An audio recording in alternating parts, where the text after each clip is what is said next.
Good afternoon, everybody, and welcome back to 15 Minutes in the Forest. I'm Jason Fisher, your host today, and we are doing part 2 on boundary lines. In the first series, we talked about having a place to start, and I'm standing here at this corner marker as a place marker today for our video.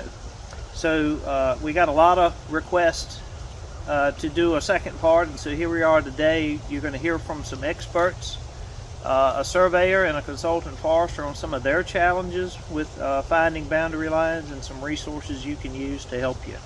The other thing is I want to share is it's winter time, and so in the fall when the leaves begin to fall and during the winter, I know it's cold. Hunting season has ended now, so it's certainly safer to be out in the woods. I don't have blaze orange on because of that.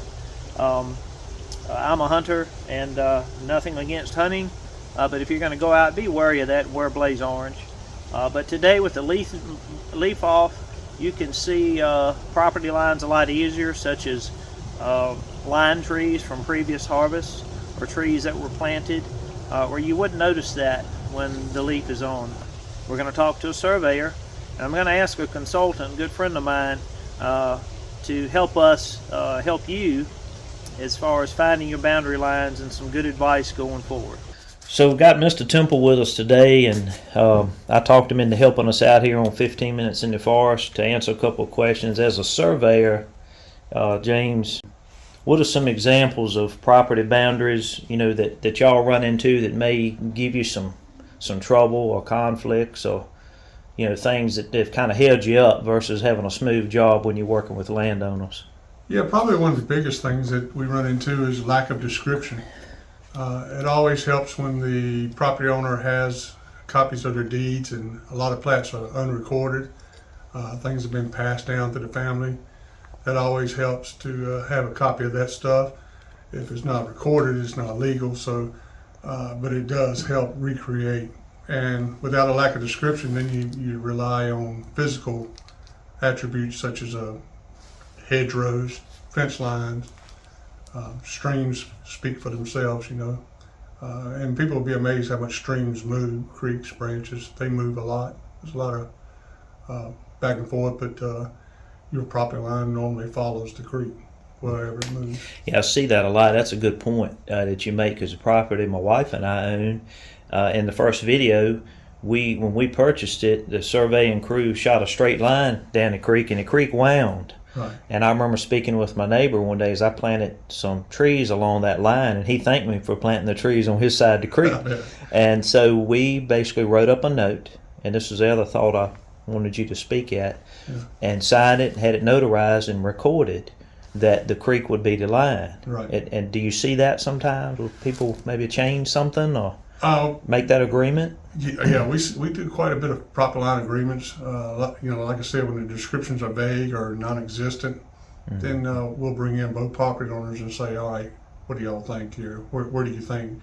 Especially if there's a fence, a lot of times that'll dictate. One of the questions that somebody asked me from the first video was, what was the oddest thing that you found as a corner marker, or some of you guys when they're working, when you're out doing surveying? We found gun barrels, and we found like jacks, tractor jacks, car jacks, that type stuff. All sorts of odd pieces of metal. I enjoy finding the old cedar stakes that they call for.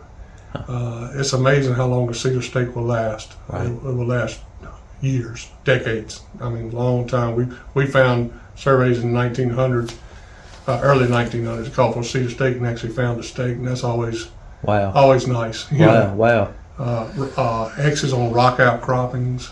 People carve in the X and on a rock outcropping and stuff. That's kind of hard to find sometimes because leaves cover them up, dirt covers it up.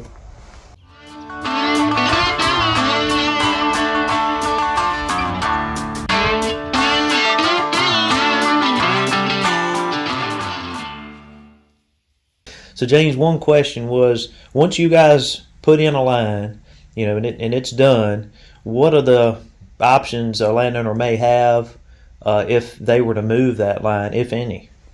One of the main options you have is if you and the adjoining property owner, y'all can move the line anywhere you want. As long as I would recommend that you have the agreement recorded in the courthouse with the survey or with the sketch or description, describing, hey, we're agreeing that this creek is the line or this fence line is the line. But yeah, as long as you got the adjoining property owner and you agree, you can move it anywhere you want. Good point. And then one other point to finish up, and we appreciate you taking time to be on this because this is real helpful. As a company, what are some suggestions you'd have to a forest landowner as it pertains to surveying property? Some things you might want landowners to know. Right. As I stated before, any information you have, paperwork, please bring that to the surveyor. One of the things I see is people want to mark their corner. We set the corners and we flag it up and mark it.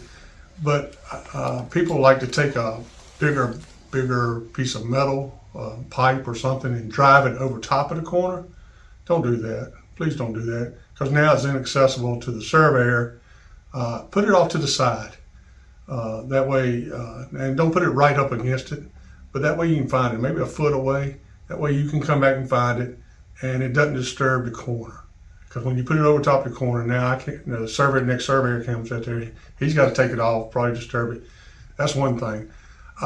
When we go out there and when you order a survey, people are trying to cut corners these days and don't want to get the lines marked. Perfectly legal, but if you don't get your lines marked, you don't know where your lines are.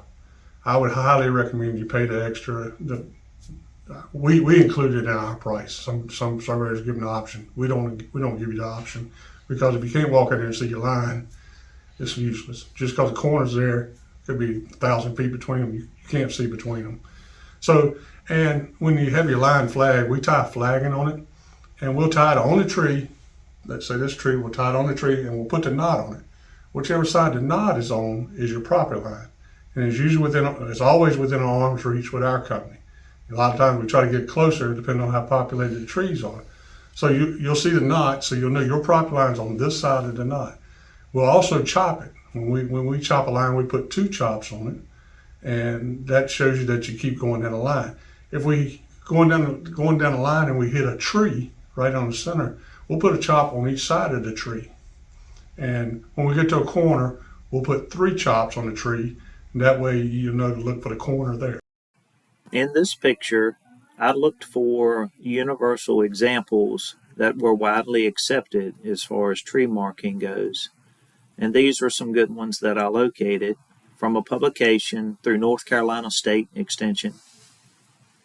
The picture on the left, going from left to right, you'll see a centerline tree with a vertical mark that's painted on the tree at about eye level and then reinforced with marking paint. You can use a draw knife or a machete to make these marks, as the paint will last longer versus just painting the bark alone. The next photo has a tree with a single paint line horizontally, and it's on the half side of the tree on the property side. And so this is just a line marked along the property line between corners, as we talked about earlier, being important to do and not to go without. The third picture shows 2 horizontal marks, and this indicates a change of direction other than obviously straight, so it would be left or right. And lastly, there's 3 marks on a tree that are painted and reinforced, indicating a corner. Let's shift now to a few comments from a colleague of mine and veteran consultant forester, Irvin Billmeyer, with Billmeyer Forestry and Wood LLC. In speaking with Irvin, I asked for some tips from a consultant forester and his experience that might help a private landowner in thinking about boundary line maintenance. He suggested when walking your property to look for changes in the landscape. It's so important.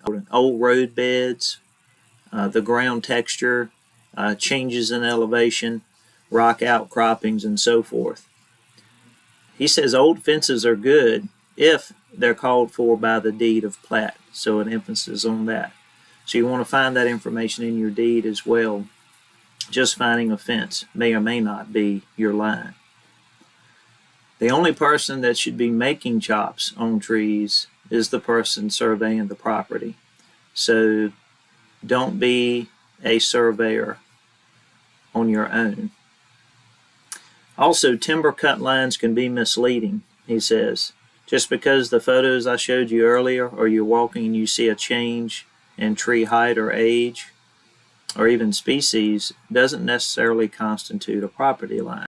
It can be helpful and may be obvious, but they can be misleading as well.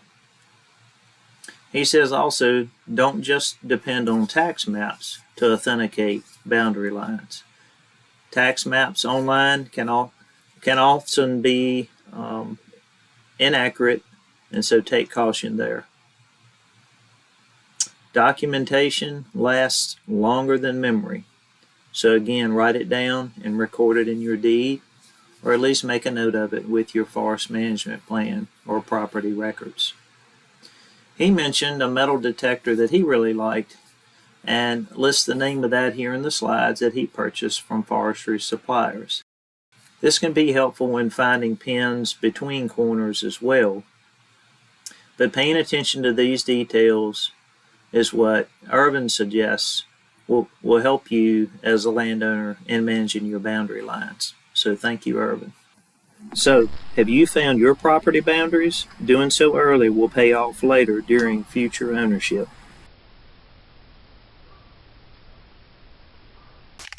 Thank you for watching 15 Minutes in the Forest today, Boundary Lines Part 2. I'm going to spruce up these lines here from a new survey with the 3 chops here.